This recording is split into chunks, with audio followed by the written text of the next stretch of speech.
తెలంగాణ తొలిపొద్దు కాళోజీ. తెలంగాణ యాస అంటే తెలుగు భాష అని గట్టిగా వాదిస్తూ భాషా వ్యాప్తికి తన రచనలతో విమర్శకులను మెప్పించిన ప్రజాకవి, రచయిత కాళోజీ.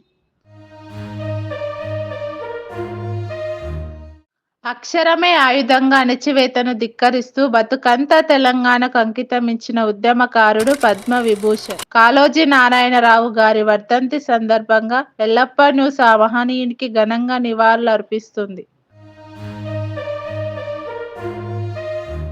అన్యాయాన్నెదిరిస్తే నా గొడవకు సంతృప్తి, అన్యాయం అంతరిస్తే నా గొడవకు ముక్తి ప్రాప్తి, అన్యాయాన్నెదిరించిన వాడే నాకరాధ్యుడు అని స్వగర్వంగా ప్రకటించి ఉద్యమమే ఊపిరిగా జీవించిన వారు కాళోజీ.